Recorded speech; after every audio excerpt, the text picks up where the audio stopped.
It is week 15. I'm choked up about it. Week 15 in the NFL.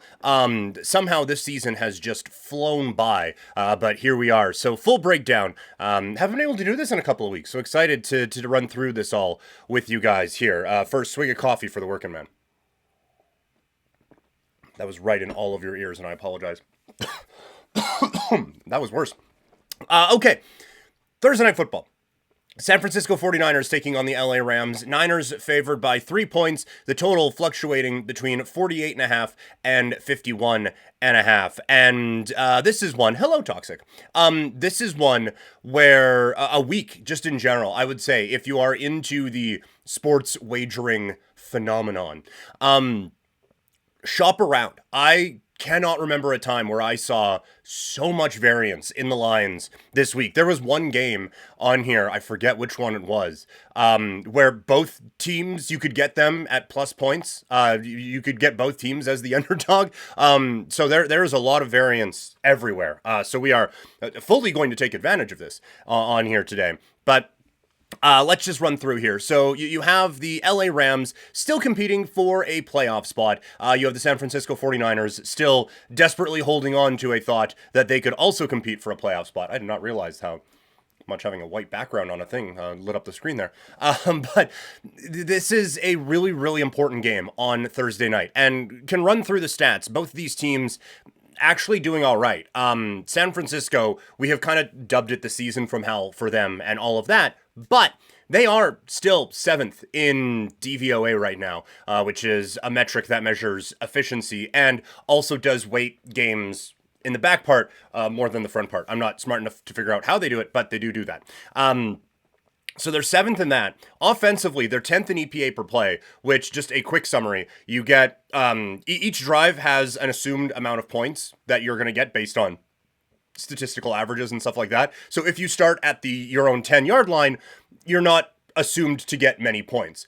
But say you go from the 10 to the 45, well, you have just added on X amount of expected points. And so they average that out throughout the game, and that's where you get EPA. So it just kind of shows how effective your offense is being. And they're 10th, and they're 13th in success rate, which means you get on first and second down, you get half of the yards to gain. So a 5-yard run on first down is a successful run. A 5-yard run on 3rd and 14 is not a successful run. So it just kind of gives a better barometer of where they're at. They're 13th in that. So everything for them is actually going okay. The results just haven't been there. The injuries have obviously been a real concern for this team, and that has them in a situation where they're basically out of it now in the NFC. Again, still trying to hang around a little bit, but they have some work to do in the NFC. They are currently 6-7, finding themselves 2 games out of a playoff spot, also 2 games out of first place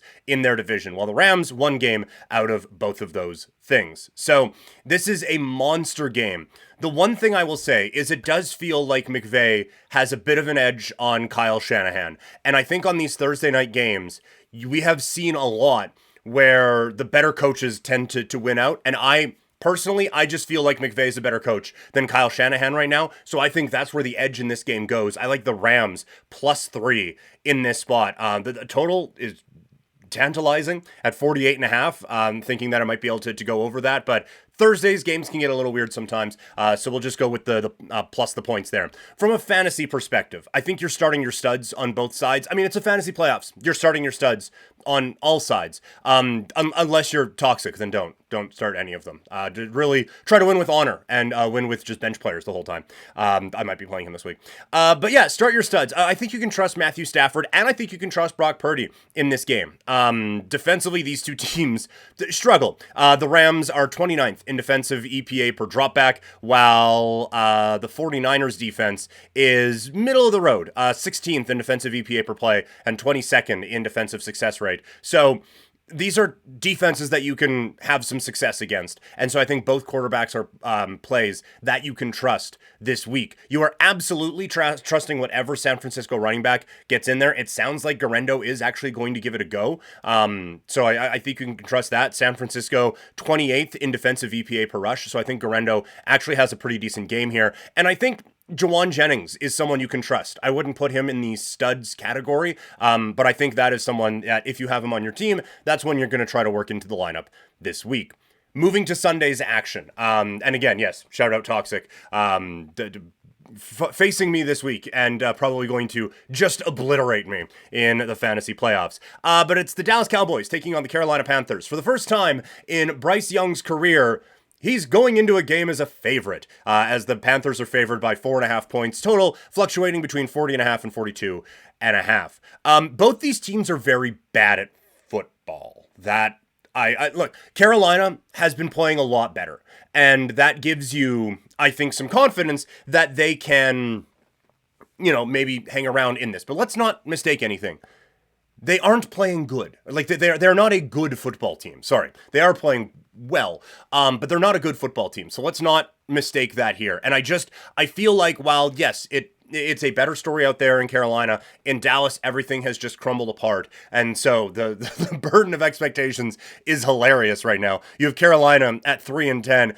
Man, you know what? This has been a season you can build on. Things are going great out in Carolina right now, isn't it? Everything is just awesome. The Cowboys, 2 wins better than them at 5-8. Jesus Christ, burn it down. Anything that is not stapled to the ground, send it out and just kill it all with fire. The expectations are a funny thing in the National Football League. And I feel like, again, Carolina, lovely story, greatly appreciate you, but I don't get many opportunities to get points and also go against Carolina. So we're going to go with the play here of Dallas plus 4.5. Another thing to look at in this, you have right now on the Dallas side, their defense is 32nd in defensive EPA per rush. The Carolina Panthers are 31st in defensive EPA per rush. Yards are going to be gained on the ground in this game. And so from a daily fantasy standpoint, I think there's value in Rico Dowdle at 6.1K and Chuba Hubbard at 6.5K. I think those are both players that you would, if you're doing the daily fantasy thing, you may want to work them into your lineup here this week. And because of that, I mean, you're rocking with obviously Hubbard, the backfield is his now with the unfortunate Jonathan Brooks injury. While Dowdle, he's had 9+ points in 3 straight weeks. Carolina's allowed the most points to running backs. Rico Dowdle, absolutely a locked-in play in the fantasy playoffs here this week. We talked about it in the Fantasy Football Waiver Wire show. I do think you can trust Bryce Young in this spot against the Dallas Cowboys. The Cowboys defense does kind of feel like they have given up a little bit. It's interesting. The Cowboys pass defense numbers are better than their fantasy stats. Like, the Cowboys are one of the, just absolute cake matchups for fantasy quarterbacks, but they haven't done, they've actually done pretty well in just regular. And so I haven't dove into it too much. I'm going to assume that is because of, I think it's probably because of touchdowns would be my guess. But that's the only thing I can come up with. Like, they're 10th in defensive dropback success rate. That's pretty good. Like, they're not allowing big plays at big times, so there's something like that. But no, it is. I found that one a little bit interesting. But yeah, long story long, you can trust Bryce Young this week, and I think because of that, Xavier Legette can absolutely be trusted. Same thing goes for Adam Thielen. And as we talked about in the waiver wire show, they have a couple pretty good matchups in the fantasy playoffs as well. Toxic. It's funny how the 2 top supporters in this stream are facing the 2 Kleins. That noted. And also hilarious. And if you guys, again, were real supporters of us, you would just lose. That's all I'm saying. No, again, obviously kidding. But no, that it is pretty funny how that all worked out. The 2 absolute top chatters in here and the top supporters are facing the family Klein here this weekend. Kansas City Chiefs taking on the Cleveland Browns. I feel like we've overcorrected a little bit because Kansas City's only favored by 2.5 points. Against the Browns, who just got curb stomped by the Pittsburgh Steelers, who didn't have their number 1 wide receiver. The Cleveland Browns, who are 3-10, but some crazy how 11th in the AFC. God, there's a lot of bad teams in the AFC. Most of the AFC's already been eliminated. That's hilarious. There's only, outside of the playoff picture, there's only 3 teams not eliminated in the AFC. Talk about how top-heavy it is, but that means it's bottom bad, too. Anyway, not the point. The point is that I think we've overcorrected on Kansas City. And yes, they seem to pull these games out just by the hair on their chinny chin chin, which is not even this. Like, they pull it out by less than that. For those listening in podcast form, I'm pulling my beard. Anyway, Kansas City is still, objectively speaking, a significantly better football team than the Cleveland Browns are. And yes, Kansas City, their point differential this year, I should have had that one ready. I thought I did have that ready. Their point differential this year is plus 56. That is the third best point differential in their own division. They're only better than the Raiders, who are at minus 125, which is second worst in the National Football League. Go team. Titans are still in contention. Put some respect on that name, which I'm sure was a typo, but actually made that much more aggressive, and I appreciate it, Big John. Respect on that name. I mean, the little E beside their name in the standings would suggest that they're not still in contention. 5 games out of a playoff spot right now with, 4 games to go? So not quite, but in contention for the first overall pick, absolutely. Either way, Browns, Chiefs, bad. Cleveland. I think we've over-adjusted here a little bit. I think Kansas City's defense is going to have a field day against Jameis Winston, and I think that while Cleveland's defense does have a reputation of being quite good, 18th in defensive EPA per play. Now, 4th in defensive dropback success rate. They've been getting ran all over, which does lead you to the absolutely start Isaiah Pacheco in fantasy this week. But I can't. I think we've overcorrected. I can't not take the Chiefs. So I'm going to go Kansas City minus 2.5. And again, not gambling advice, just what I am doing. That's going to be a pick that I click on here this week. From a fantasy standpoint, I don't think you can trust anyone on the Cleveland side. I think Chubb hasn't had much in terms of yards since coming back, and I don't think touchdowns are going to be at a much of an option for them in this game. The Chiefs defense is too strong.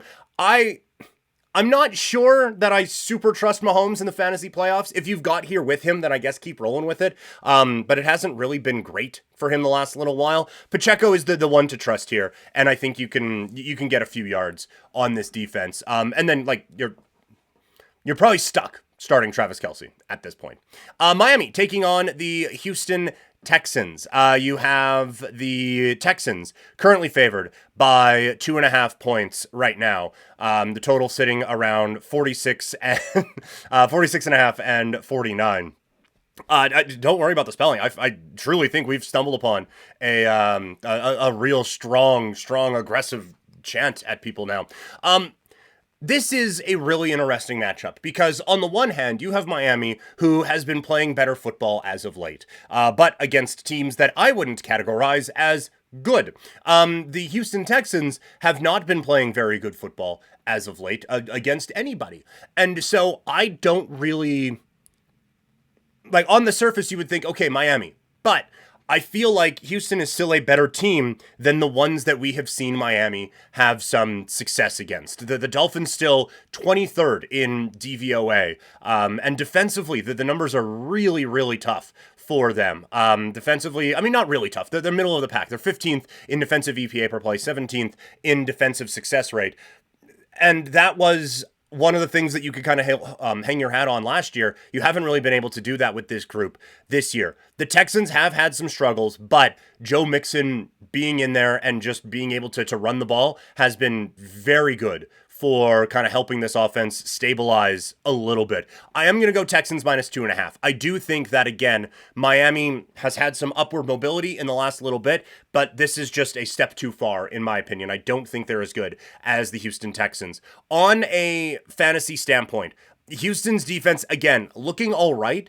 So maybe there's a better option than Tua, but the Texans have given up the 10th most points to quarterbacks this season. So again, I'm assuming a touchdown thing because their defensive numbers against quarterbacks this year are actually pretty good. So I'm assuming then that's a touchdown thing. Either way, Tua, I'm on the fence on Tua. I think he's a middle of the road option here this week. Achane getting most of his work through the air. I do think you can trust him. Houston's run defense is really, really good. They are 7th in the league in defensive EPA per rush.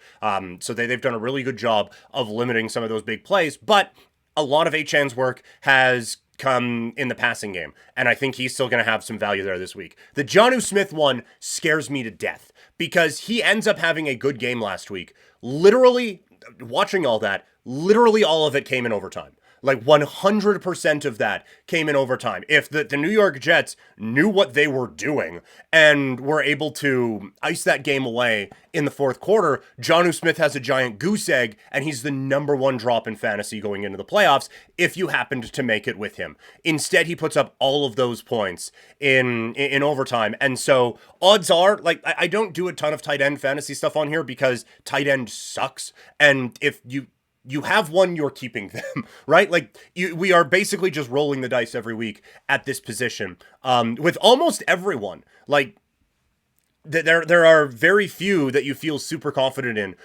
and week out, and Jonnu was that for a couple of weeks, and so I think you kind of have to roll back with him. On the Texans side, Stroud has topped 20 points once this year. Again, it's a decent matchup here against Miami, but I would imagine that if you got to the fantasy playoffs with CJ Stroud on your team, you probably did that with him on your bench. And so I would assume that there are better options than CJ Stroud this week. Mixon has been a beast. You play him regardless. Nico Collins is a beast. I think you play him regardless. And the Tank Dell, he was, I think it was, I'm assuming this was the Vampire League he was dropped in this week, or maybe it was another one. Either way, it's so tantalizing, right? Because it's one big play and he's won you your week. And against Miami, again, the pass defense isn't great, so I do think that you can trust Tank Dell this week. That's one where you kind of look at some of the projections, and I know they're imperfect, but if you're kind of projected to be on the wrong side of that, and you need a bit of a home run swing, he's a pretty good home run swing here this week. The Cincinnati Bengals, that's who picked him up this week. It was Tank Dell, yeah. Big John there. Cincinnati Bengals taking on the maybe still in it Tennessee Titans. Definitely not still in it. Bengals favored by 4.5 points. Total is between 45 and 46.5 points. The Bengals are just barely still in it. At 5-8, they are 3 games out of a playoff spot, and they cannot win their division as they are 5 points back. All of those stats better than the Titans, who come into this game 14th in the AFC at 3-10 and are looking more toward the college football playoff to see if they can find their quarterback next year than the NFL playoffs. This one, it feels like a bit of an easy breakdown. The Bengals offense is doing some awesome things right now. The Titans defense, while talented, I just don't think they have what it takes to hold up with these guys. And also, I don't know if I trust Will Levis, even against one of the worst defenses in the league, to be able to keep up in a run and gun style of a game against the Cincinnati Bengals. I think any way you break this one down, it is advantage Cincinnati. So I'm going with the Bengals minus 4.5, and that is one that I'm going to click on. Apologies, Big John. I assure you, spoiler alert, I'm not picking my team later. So no biases here. From a fantasy standpoint, again, you're starting your studs on Cincinnati, right? Joe Burrow is a play this week. Jamar Chase, I can't imagine any scenario where you would ever bench that human being. T. Higgins, rough one last week, you still playing him.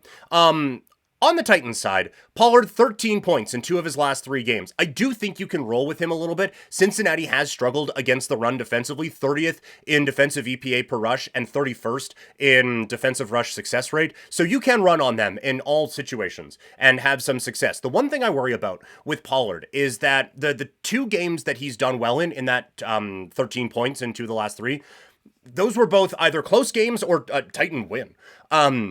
They had one kind of blowout-y game in the middle of that, the Washington game, and he was nowhere to be found. Now, he also got banged up in that game a little bit, and then he fumbled. But that is one of my concerns, is that as the game gets a little bit more blowout-y, he's not necessarily one of those super involved in the pass game guys, but I do still think you are rolling with him this week. I actually had him penciled in daily fantasy and just didn't quite pull the trigger on that. Got a bit of a better value in my flex spot there, but I think you can trust both running backs. Chase Brown has been quite good in this one as well, even though the Titans run defense has been pretty solid, but Chase Brown is someone who I think you can definitely roll with. But yeah, I mean, again, talked about it. Both these teams have very obvious things to address in the offseason. For the Bengals, offensive line would help, but just anyone who can defend would be a significant upgrade. And on the Titans, we've talked about it a bunch. I like a lot of the pieces on this team. It's just the quarterback continually forgets what team he plays for and just makes the worst mistakes at the worst times. And so it's very obvious what these teams are looking for going into the offseason. Washington taking on the New Orleans Saints. The Commanders favored by 7.5 points. The total between 40.5 and 42.5. This would be a smash over if I had any faith in anything that New Orleans was doing. Quarterback, dud. Like, with the injuries they have, New Orleans this week, I think, is putting out the undisputed worst roster in the NFL. It is just going to be atrocious. And so, again, I think Washington just marches up and down the field on them. And they're, like, all the offensive stats that I look at, again, the EPA per play, the success rate on whether it be passing and running, they're top 10 in all of it. They're also bottom 10 defensively in all of it. So I think... Obviously, we're not starting whatever quarterback they trot out there this week for New Orleans in fantasy, but I do think that Alvin Kamara is certainly a play. Marquez Valdes-Scantling, certainly a play. And Juwan Johnson, I think, is a lock at the tight end spot. We did him on the waiver wire show. 10% owned in the fantasy football. And with no Taysom Hill and with Marquez Valdes-Scantling, the number one wide receiver option, I think there are going to be targets available. So I think Kamara and Juwan Johnson, huge this week. Kendre Miller, like in the deepest of deep leagues, I think probably gets a little bit more run as they see what they have in him for next year. Also, you are starting your Commanders. I think Brian Robinson has a just gigantic game this week. So this may surprise you, but we're going Washington minus 7.5. Just a bit too high of a number for us to fully lock that one in as a pick that we are clicking on. Moving on to the Jets against Jacksonville. You have the New York Jets favored by 3.5 points. The total is between 38 and 40.5 in this game. Not going to do much of a breakdown. Both these teams suck. Neither of them are trying, and both need significant changes going into the offseason. So there's that. I'm not even picking a side in this game. I can't bring myself to wager on either one of these teams. I'm taking the under. Both defenses, they do suck. But both offenses, they do suck. On the one side, it's Mac Jones, who is just basically the reason why success rate is a stat. Because again, if you need 8 yards on 3rd and 8, he will get you 6 yards on 3rd and 8. He is just atrocious. I do think he is at least good enough that he can help you. He can help Brian Thomas Jr. They seem to figure out late in their game against Tennessee. They say, hey, this guy's kind of awesome. Let's just get him the ball a ton. And so I would imagine that's going to be the strategy again this week against a New York Jets defense who I just picked up in fantasy. Didn't love it. Felt gross. They do have a bit of a tough time defensively. They're 20th defensive EPA per play. Now, 6th in defensive dropback success rate, which, again, is just going to be murder for Mac Jones this week. But I think that I think that the focus on Brian Thomas Jr. is going to be enough that he's going to be able to get you across the finish line here in fantasy football this week. I think you trust him. Devontae and Wilson, I think you kind of got to at this point. And Breece Hall, I think if healthy, you can really, really trust those guys. And even if he's not, you can go with the Braylon Allen and any other running back that the Jets are throwing out there. The one that I think is a really interesting play is Tank Bigsby.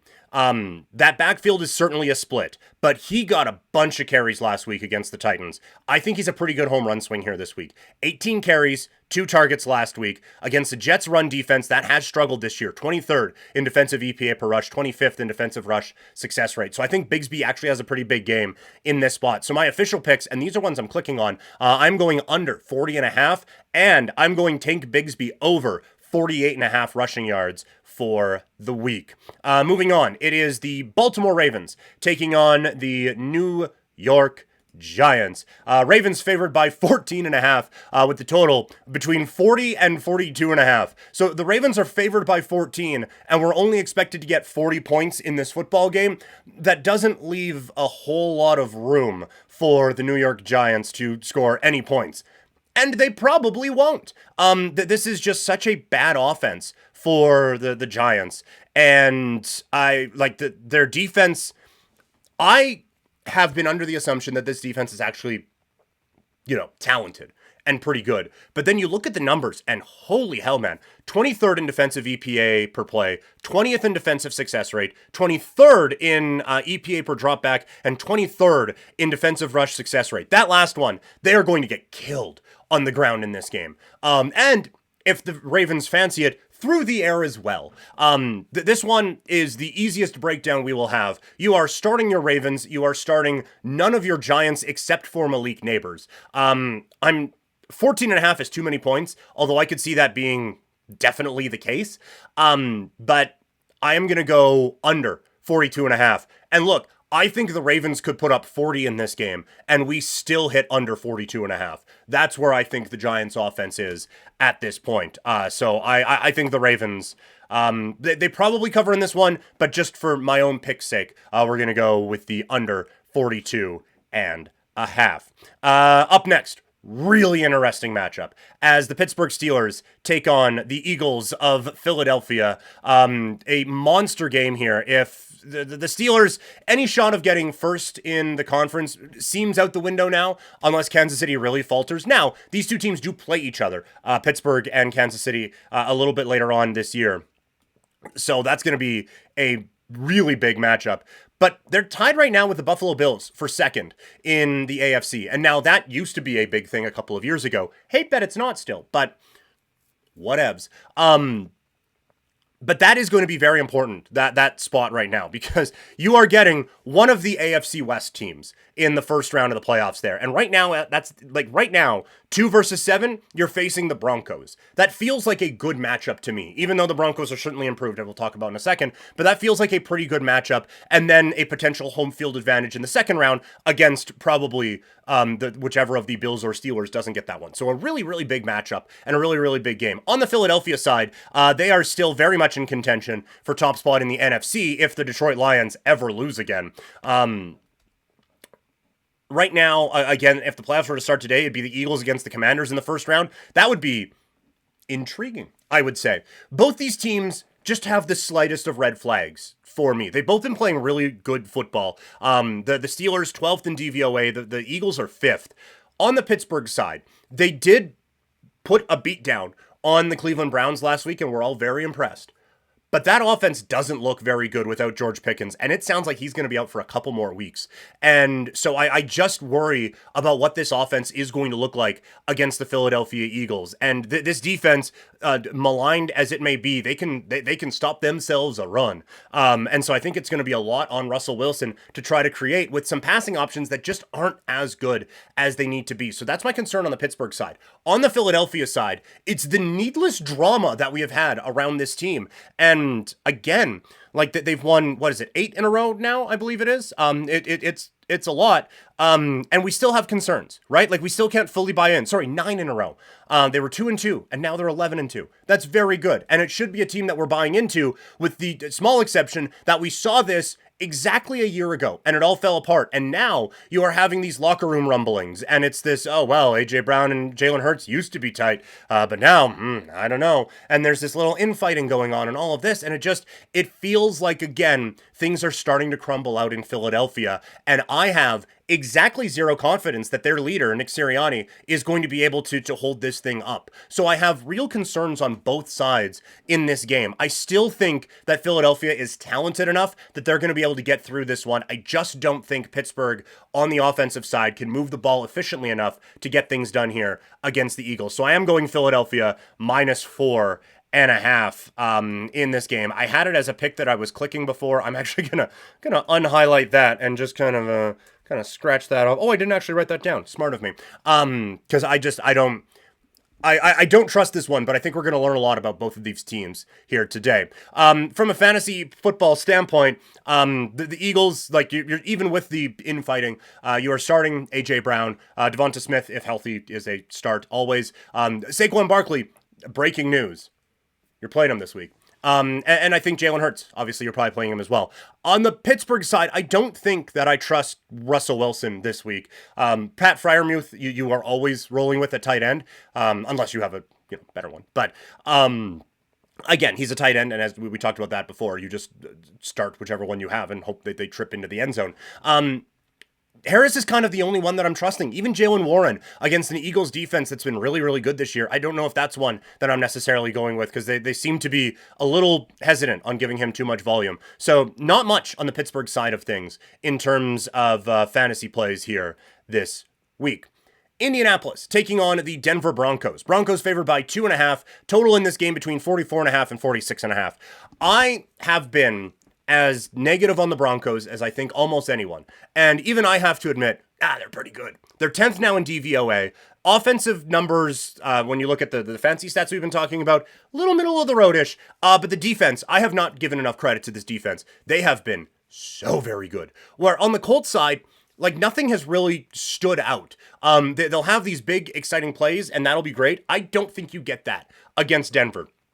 I really think, honestly, Denver minus 2.5, touch disrespectful to the Broncos. And I love being disrespectful to the Broncos, but I don't see how the Colts hang in this game. I think offensively, Anthony Richardson, this is one of the worst matchups for him. I think defensively, the Colts have a very basic defensive set that they kind of just always stay in. And Sean Payton, I will begrudgingly admit, is smart enough to figure that out and be able to get that team rolling. So I think Denver kind of shit kicks the Colts this week. So it is definitely a pick that I'm clicking, Denver minus 2.5, and I'm going under 187.5 in the passing yards for Anthony Richardson. I just think this is a long day for the Colts. And so because of that, I'm not really trusting any of the pass catching options for Indianapolis. I have Downs in one of my other fantasy leagues that I'm in the playoffs in, and I don't think I'm trusting him this week, and that's a deeper league. Like, I'm putting in MVS over him. Part of that is the injury thing, but part of it, I really have concerns about this matchup on the Colts side. Taylor, you have to start, but that's it. Bo Nix against the Colts, I'm not all the way there in trusting him. I think that if you are desperate, you can, but if you're desperate, you're probably not in the playoffs. So I feel like there are better options this week than Bo Nix out there. If you have no other options at running back, McLaughlin is the running back that I trust. We talked about that on the waiver wire show. Detroit Lions taking on the Buffalo Bills in the matchup of the year. I don't know why we're not getting this game flexed into some kind of a national spotlighty thing, even though like the national game, at least on Sunday night, pretty good. But this could be the Super Bowl this year with Buffalo taking on Detroit. Right now, the Lions favored by 2.5 points, total between 53 and 54.5. God, it's good to just be a proper society again. Remember when we had totals like that all the time instead of the bullshit offenses that we're getting right now? These are two of the top 5 teams in basically every category offensively. These teams reach that. Defensively, both pretty solid as well, actually. The one thing that negatively jumped out on either side was Buffalo is 23rd in defensive success rate per dropback. But other than that, like their defensive dropback, EPA per dropback is fine. These are two extraordinarily good football teams. And I think that right now, the firepower on the Detroit side is just a touch ahead of where Buffalo's is. And I think defensively, Detroit has just, again, a little bit more star power that they're going to be able to throw at the Buffalo Bills. And so I think they just have a slight edge in most spots. Now, the one thing, Josh Allen is the best football player in this game. And that he can, we've seen he can just win those games then. I think it's going to be a really, really fascinating matchup. From a fantasy standpoint, start everybody. See if you can pick up the water boy to roll them out there as a fantasy option. Like you roll with everyone in this game. I'm going Detroit minus 2.5, and I can't wait to sit down and watch this one on Sunday afternoon. Tampa Bay Buccaneers taking on the Los Angeles Chargers. Chargers favored by 3 points in this game. Total is between 43 and 45.5. The LA Chargers, again, both these teams really battling for playoff spots. This is a very important football game here this weekend. You have the Chargers, again, like the teams that are in feel like they're in right now in the AFC. Chargers are in a tie with Denver for 6th and 7th right now in the AFC. 2 games clear of Indianapolis and Miami. So it feels like they are in right now. The division is basically out of reach for them, or it is out of reach. Sorry, Kansas City wrapped that up. They gave Kansas City everything that the Chiefs could handle, but then the football doinked in. But they're playing some good football. For Tampa Bay, they currently hold that final divisional leader spot. They have a 7-6 record. They are one game up on the Atlanta Falcons, who are a tire fire right now, but are favored in their game this week. So a monster matchup for the Tampa Bay Buccaneers. Offensively, this team has been really good this year. Baker Mayfield moving the ball all over the place. Even without Chris Godwin, they have been able to really spread things around and start to dominate a little bit on the offensive side. They are 5th in EPA per play, 4th in offensive success rate this season. The offense has been great. The defense has been really, really leaky on the Tampa Bay side. And that is the one part of this whole game that I have the concern about. Because I think on offense, the Chargers are starting to figure out their offense a little bit and starting to move the ball with a bit more efficiency, I will say. And so, like, Justin Herbert has got it. If Palmer could figure out the drops, this would be a borderline top 10 offense, really, it seems like. But he is constantly getting himself open.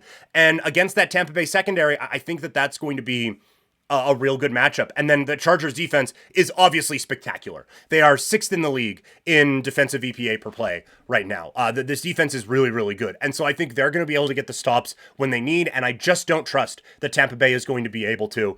Very close matchup, but I'm saying the Chargers minus the 3. From a fantasy standpoint, on the Bucs side, you have to go with Evans. You're going with Irving if he's healthy, and White as well. That's it. I don't think I'm trusting Baker in this spot. Herbert, really the only lock. I think you can absolutely roll with Justin Herbert in this game. And I think that the receiving options, the Johnston and Palmer, I think you are rolling with there. I don't trust the running backs. If you have to, Gus Edwards, I guess. They give him a lot of volume. It should be Vidal, but they just don't seem to trust that guy right now. Moving on, it is the Arizona Cardinals. I was about to say Coyotes. They don't even exist anymore. Arizona Cardinals taking on the New England Patriots. Cardinals favored by 5.5 points. Total between 45.5 and 48. New England, again, playing some better football as of late, but still not enough to win these games. And the coaching decisions have been really bad. The thing that's really concerning on the New England side is the defense has really struggled. 28th in defensive EPA per play, 27th in defensive success rate. And when teams pass the ball, it's worse. 31st in EPA per drop back. So I think if we're looking for a get-right game for Kyler Murray and for Marvin Harrison Jr., this actually could be that one. Their defense, not very good either. So I think Drake May actually has a pretty good matchup. That is a hell of a call to make in the fantasy playoffs, but I think you can trust him this week. Also on the New England side, Ramondre Stevenson, 70-plus rushing yards in 3 of the last 4 games. You have to be trusting him against, again, an Arizona defense that isn't that great. I think Arizona has the chance to score on like every possession in this game. I think this offense really does shine. And so Arizona minus the 5.5 is certainly a pick that I'm clicking right now. And we're getting Ramondre Stevenson, the total only at 49.5 yards. I am absolutely taking the over on that one. Waiting all day for Sunday night. It is the Green Bay Packers taking on the Seattle Seahawks. Green Bay coming into this one as 3-point favorites. This was the one where you could find both teams and points. That again, line shopping, very important this week. Both these teams, very good. Both these teams, very frustrating. They're both teams that I really want to buy into, both that we have a bit of an investment on when it comes to some of our preseason wagers. And there's still something about both sides that I can't really lock into. On offense, I was stunned to see that Green Bay was 3rd in DVOA for the season, 8th in EPA per play, 16th in success rate, which I think is actually kind of fair. Defensively, the numbers are actually pretty good as well. They just give up big plays at bad times. And that has been a real struggle for them. They just have not been able to get off of the field. The one thing they've been doing lately is a little bit more ball control. They have been hammering it with Josh Jacobs and trying to kind of shorten these games a little bit and take some of the pressure off of their defense. So I'll be interested to see how Seattle kind of counters that, because their numbers, a lot of them kind of middle of the road, and they have really struggled in the fancy stats when it comes to running the ball, and potentially no Kenneth Walker again this week. So that might be a bit of a struggle for them. But when this offense is going, it's great. And defensively, they are getting healthier now, and they're playing some really good football on that side of things. I think that this is going to be a statement here for Seattle, and one where they really show everyone on a national stage that this is actually a good football team and one that you absolutely have to take seriously. So I'm going Seattle plus 130 on the money line. We're going to lock that one in. From a fantasy standpoint, I don't know how you're trusting any of the Green Bay pass catchers at this point. Reed feels like the best one, but then he goosed you last week. So I don't know. Jacobs, obviously, Love. This is a game I don't super trust either quarterback. And in the Vampire League against Toxic, I have both. I have Love as my starter and Geno Smith on my bench, and I am just dreading that decision entire. I almost dropped them both today. Just, you know what? I just don't want to think about it. I just don't want to think about it. But yeah, kind of dreading that one this week. On the Seattle side, again, I think you can trust Geno. I don't love the Charbonnet play this week, even though I think the volume could be there. The pass catchers you're rolling with, obviously. Like Metcalf, Lockett, Smith, and Jigba. You're going with them. And we constantly give out Noah Fant as a tight end waiver wire pickup. It's not the biggest target load, but he's kind of guaranteed for 4 every week. And then you're just, again, hoping that one of those is him falling into the end zone. Doubleheader on Monday night for no good goddamn reason. It is the Minnesota Vikings favored by 6.5 points. Total at 43.5, around that to 46 as well.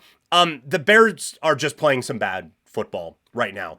They fired the coach, didn't help. They had a stretch there where it's looking like, okay, maybe things are correcting a little bit. I think Brian Flores just annihilates Caleb Williams on Monday night. I think that defense is going to cause a lot of problems on the Chicago side of things. And then offensively, the Bears defense is quite talented, but I do think that Minnesota is figuring it out. We saw obviously what they did with all their weapons last week against Atlanta. They are a very tough cover. And so I think Minnesota wins this one pretty handily. I am going to go Minnesota minus the 6.5, and that is going to be a click for us here this week. Forgot to write that one down before, so we'll just go Minnesota minus 6.5 in the trusty notebook here. On the fantasy side, I don't know how you're trusting any Bears at this point, especially given what Minnesota's defense can do to you. And honestly, I don't know if I'm sitting any Vikings. Like, I don't know if it's to a point where I'm trusting Sam Darnold, but everybody else, let's eat. We're rolling with it. The main event on Monday night, again, for no reason at all, it is the Falcons taking on the Raiders. Falcons favored by 3.5 points. Total is at 42.5. This is a very interesting matchup because neither defense is any good. But the quarterback play on both teams is such that I don't know how you trust anyone in this football game. So we are going Atlanta minus 3.5 simply because they are a better football team. And only having to give up 3.5 points facing whoever the Raiders are trotting out there feels like a gift from the football gods that we will take very happily. On the fantasy side, you have to trust Bowers every week because he is the best tight end in fantasy right now. Jacoby Myers is really good, so maybe you are hoping that the Atlanta defense is so bad that even the Raiders can eat and get it going, but you probably have better options than Myers this week. On the Atlanta side, I can't imagine a world, even against the Raiders, the 25th defense in EPA per play. I don't even know how you can trust Cousins in this matchup, as he has gone a month and 8 interceptions between touchdown passes. It's not working for him, but there's no way you are sitting any of your other Falcons just because of how good this matchup is. So we are going Falcons in this spot, minus the 3.5. That is the full breakdown of the NFL schedule here this week.